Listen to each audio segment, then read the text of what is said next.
Today, I have the great pleasure of speaking with Aaron Bludworth, who was the CEO of Fern. He's going to tell us about the process of managing his company, selling his company, and also what he sees in the industry moving forward. Enjoy the conversation with Aaron Bludworth. Hello, and welcome to a new episode of the Business of Meeting podcast. And today, I'm delighted to speak with a true leader, a thought leader, somebody who has a huge impact in our industry. He was, until recently, the CEO of Fern, none other than Aaron Bludworth. Aaron, thank you so much for taking the time today. Thank you, Eric. Great to be back with you. I think it's a whole different world than last time I was on your podcast. I'm really excited to talk to you today. So thank you for having me back. Totally. And then congratulations on selling the company, but we're going to get there. But first and foremost, my favorite question for people in the industry, how did you get into our industry? What happened? Yeah, so like most, it was kind of accidental. I was going to school, working somewhere else. I had an uncle in the business on the service side, like I am an official service contractor. He was an employee with the company, and several times I brought up opportunities there, and I kind of dodged it for a while. And then I came in expecting to be in there very briefly, kind of through school, and I ended up 31 years later, here we are. So I went through a bunch of different iterations of the service side of the industry since, but that's how I kind of tripped into it on accident. I don't think I'd ever stepped foot into a convention center prior to my first day on the job for any purpose. Wonderful. And then you didn't have anybody in the family saying, "You're going to do what?" Yeah, I was young enough that they were just happy I was working. Later on, it was like, "You're going to stay doing what?" And then later on, it was more like, "You do what?" That's the question later. Nobody even understands what we do. So it became kind of this odd secret industry, but we're actually involved in everything, as you know. Yep. And so you joined Fern, obviously not as the CEO the first time. I basically did. So I joined Fern in 2008, and I was the chief operating officer, but there was no CEO, so I was the CEO effectively from day one, and that was working for a private equity firm at the time who had recruited me. And then later on, I put together a group, and we found an investor and bought Fern. And then later we took out that investor and just had a group of individuals on Fern. Wonderful. So you've been growing the company, obviously a lot of competitors in the industry.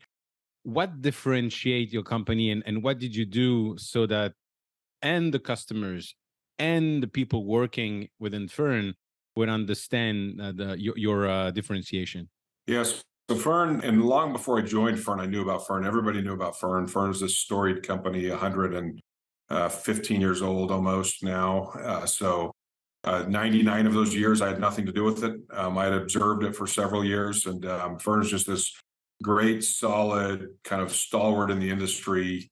Maybe back then a little bit stodgy, view, very much focused on the Midwest and Southeast. And as I came in, we focused on growth. I really wanted to make sure we didn't lose that special sauce that made Fern this special company. It was clear from the outside. It was even clear when I came in on the inside.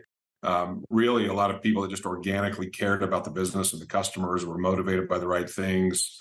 And so I had to get in first and kind of reset my thinking to make sure I understood the Fern culture and then could do my part to impact it and improve it. So as we went about then looking for ways to grow, both in several ways you grow, we bring on new talent, bring on new customers, go out and do acquisitions. And every one of those trying to make sure we had people that would add to and not dilute the great culture of Fern. And that was really about being very personalized and empowered and people that are committed to the customer. And so when we look for people, when we look for acquisitions, most importantly, we passed on a lot of deals and a lot of customers that the way that we would have had to change in order to accommodate those would have deteriorated what I call kind of the special sauce or the fiber of Fern. And so, we probably could have grown at 3 or 4 times the pace that we did. We had impressive growth over our tenure, but we could have grown much faster. But I think we would have always been in this short view, and we would have lost a lot of what made us special to customers, what made us enduring, what made us, quite frankly, more profitable,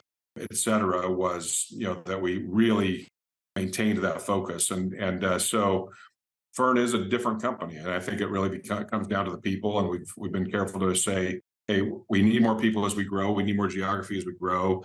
We need acquisitions as we grow. But we can't sacrifice, some things clearly adverse to those characteristics, being able to really empower people, trust them, and expect them and know that they're going to deliver the way our customers deserve and expect, we don't do it. Fascinating way of developing and focusing on culture, which I believe is the only way, always been, and more so today, to keep the good people within the company.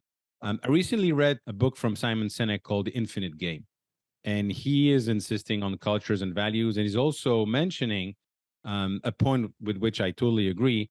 The problem for listed companies that have to produce quarterly results, how do you think long term? How do you think culture and values with that? What's your take on it?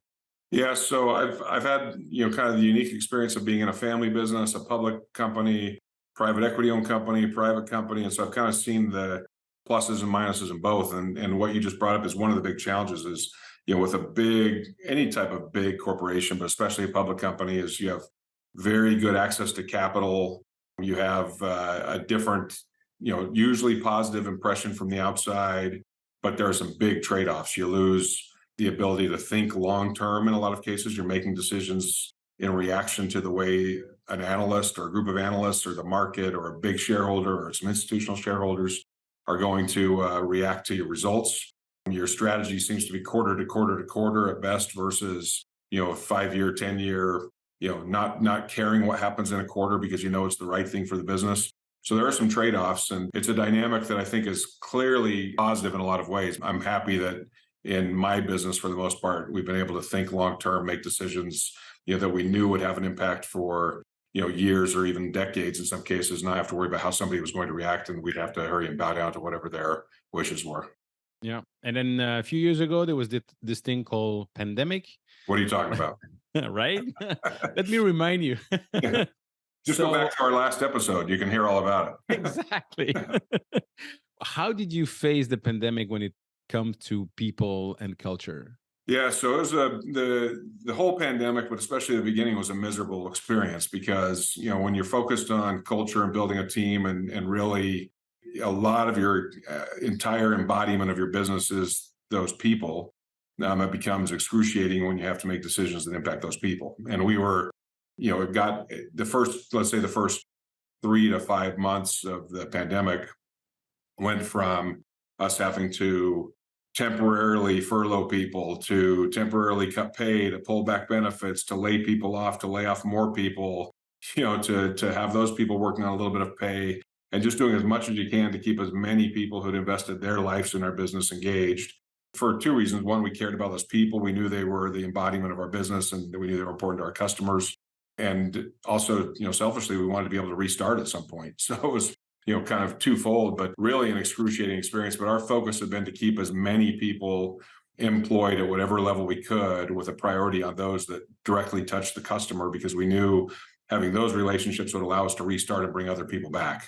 And so, we would have loved to pick every person and keep everyone, but we took and said, okay, who's going to allow us to restart the fastest and keep those relationships alive so that we didn't have to go back out and restart finding customers because we had neglected them and ran them off during the pandemic. Customers wanted to hear that we were there, that we were empathetic to their situation, that we were ready to restart, that we were thinking about ways to help them come back in unusual ways. In the beginning, you might remember we were doing face shields, and we launched a product called Fern Health Check that did vaccine verification and testing verification. We sent out kits to people. We were really trying to be innovative and thinking on what can we do to get people back to shows.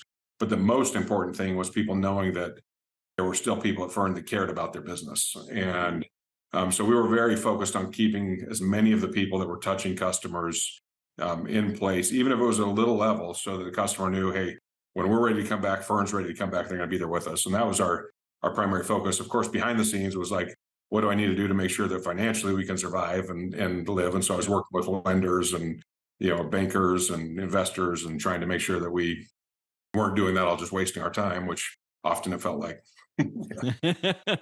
Right. Yeah. We won't mention any names. Yeah. And then finally the pandemic ends. When, or are you getting the same results as before, or when did you get back to the pre-pandemic level? Yeah, great question. So we expected, when we started to see things kind of break in 2021 and we're coming back, we thought, okay, it looks like we have a path to be back to 100%.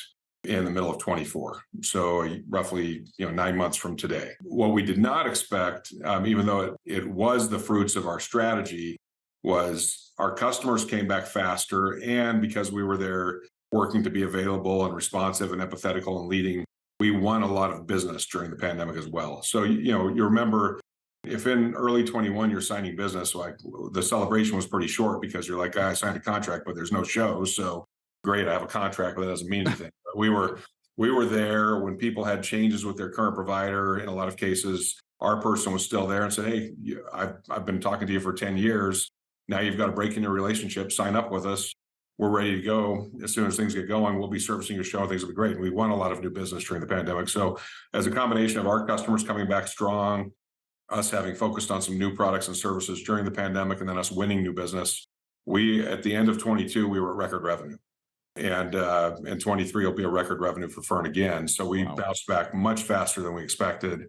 It took a little while to get profitable because we were struggling with labor issues and supply chain issues, like everybody was during that time, and getting restaffed. But we were profitable the whole time, but getting back to the profit levels that we would have historically expected on that new growth. So we bounced back and we were essentially at 100% in 2022, which was, much, much quicker than we expected. And so, miserable time, crazy rebound, a lot of chaos during that rebound in every way. But, by let's say the end of the third quarter in 22, we were basically seeing normal levels of recruiting. We were back to almost fully staffed, and we were operating at pre-pandemic plus revenues. Well, it was just spectacular. Congratulations. Yeah. Why do you think it was like that? Like I said, I think we focused on people, and that's what mattered at the end of the day.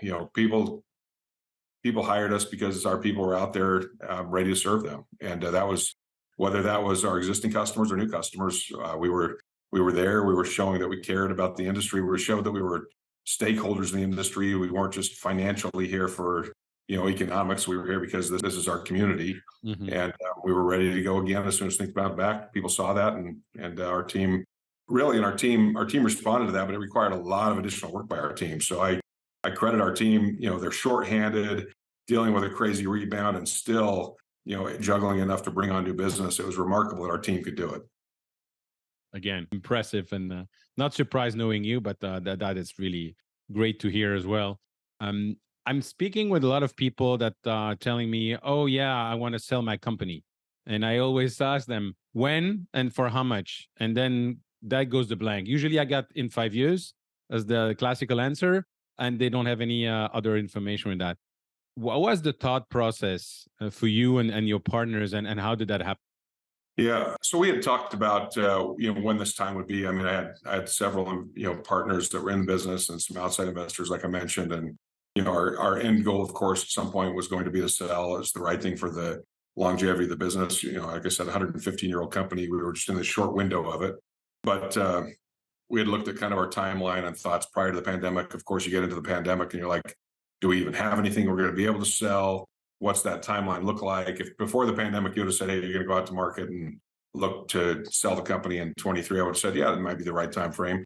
If during the pandemic you asked me, I would have said, well, maybe we'll get back to this in 2030, or if there's a business or an industry. And fortunately, with the way things bounced back, we looked at it and said, okay, 23 would have been a realistic time frame before the pandemic.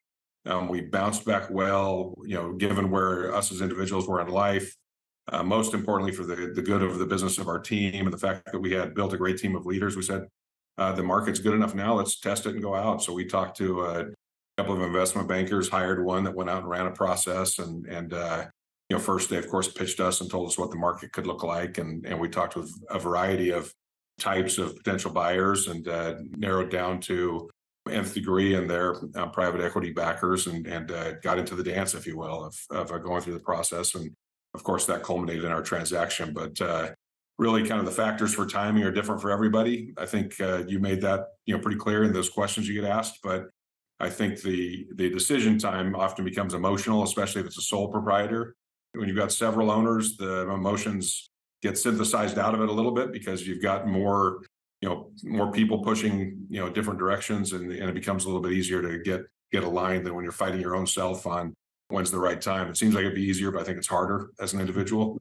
But and then your second point of how much, that's I think most of the time, if you're going out to market with a specific how much in mind, you're going to end up disappointed. You need to decide it's the right time, know that you've got a viable, strong business, and that you've got the right representatives in the right market environment, and the chips are going to kind of fall where they are. But I think if you go, it's not a house, it's not a car. If you go out there and say, you can't look in the blue book and say, what's Fern worth? You can get an idea, but if you go out there with a specific number, you may be saying 5 years and you're there for the rest of your life and you die leaving your business a mess, and whatever happens, so. Yeah, absolutely. One of my wife's uncle always said, the seller is the winner.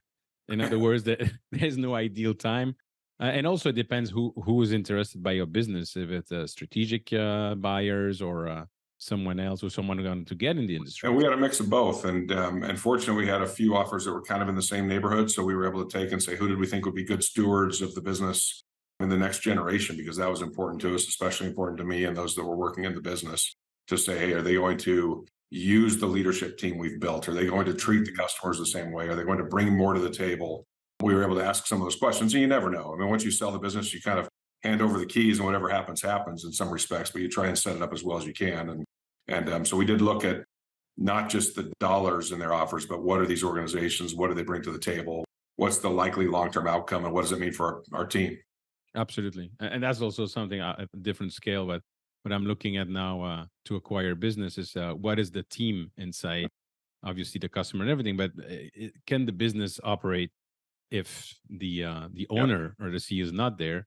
One personal question. So in your mind, between the moment when you sign an LOL, a letter of intent, and the moment you close, what's going on in your mind? What are you thinking?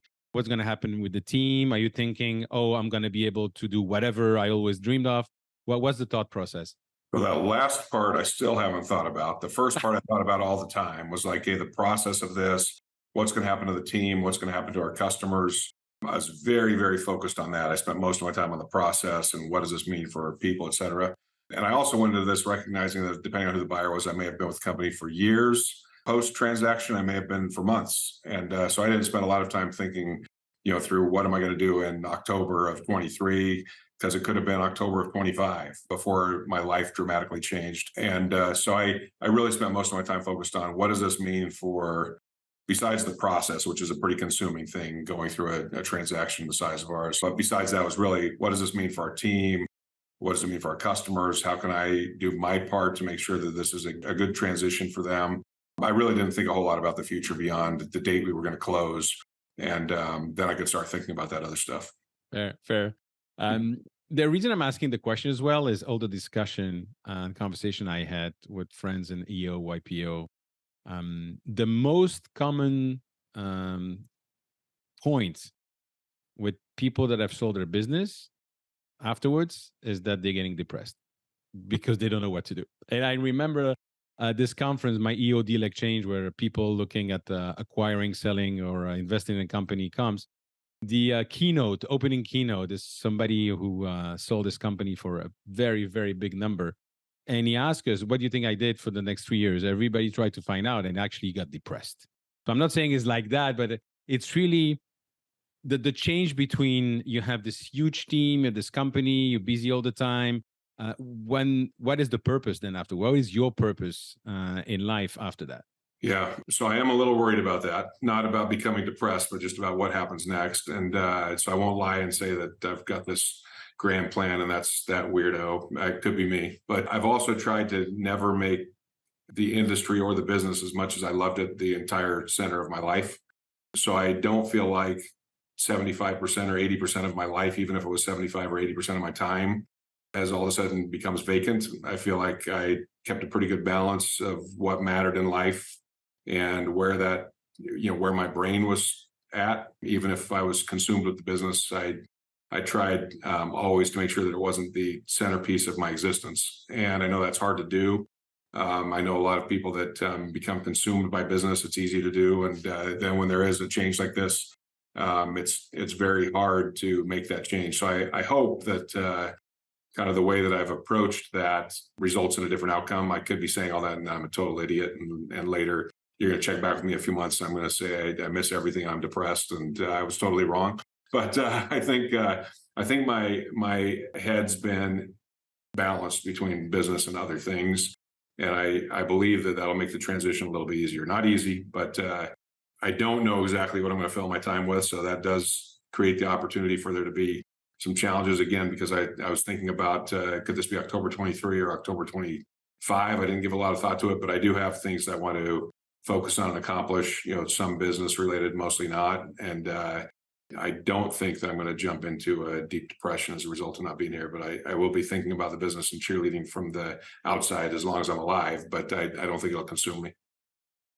Very wise words. And again, I'm not surprised knowing you, but I'm glad you mentioned that because everybody's talking about mental health today, which is something I've been talking about for many years for business owners. But that's the keys there. Yes, it's the business, but you are not your business.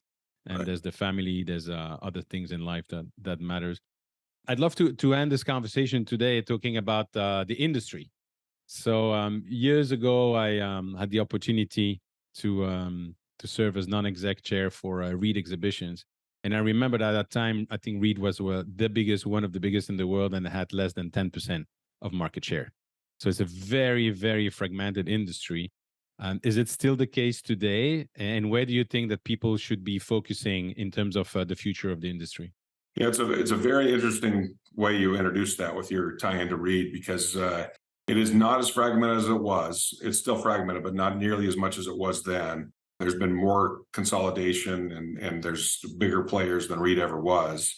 And I think I wouldn't say there's anything missing in the industry, but if I had a concern at this point, it would be about kind of it becoming a little too corporatized, if you will. I can't think of a better way to say it, but big organizations like we talked about, early on, kind of lack personality, and I think they could be challenging for an industry that exists due to personal connections and community. A lot of personalities have been the driving force of our industry, over all the decades you and I have been involved. And I can't really say that huge corporations can fill that gap. It's a lot of times it's these entrepreneurs with a lot of energy, a lot of passion, a lot of personal investment at stake that really drive and create the innovation. And so I hope there's, as much as those guys play a role, it's gotten very corporatized, especially on the organizer and planner side. And I'd love to see a renaissance of smaller players in the organizer and planner space. Doesn't mean it's taking away from those big guys, but I think it's where a lot of innovation happens. It's where personalities come out. It's where communities really begin to matter. It's where people rely on each other for relationships. And you just can't replace that with a corporatized industry. No matter, they can be very profitable. They can be very successful. They can actually create the vehicle that these little engines can succeed in. And so it's almost important that they're there and that they have to coexist. But if we don't have enough, small may not be the right word, but very personal players in the space that are super committed and dedicated and placing their energy there out of reasons from within versus balance sheet or quarterly results or whatever, we could lose a little bit of what's made this industry, as long as I've been in it, this not only successful but a meaningful place that does meaningful things, and that you can clearly see impacts the results of commerce and communities and educates and entertains. And I think that requires a bunch of smaller pieces, not just a handful of very, very large pieces. And that worries me more than anything, is that we could become too corporatized and lose some of that. And we're losing also the fun with it. But I do remember once Eyjafjallajökull, the Icelandic volcano erupting and closing the airspace in Europe. I had 5 programs the following week. One was in Vietnam, and just with a call with my partner over there, we decided to postpone everything. There was no email. There was no contract for that, for the postponing, just his word and my word. And the same between me and the client.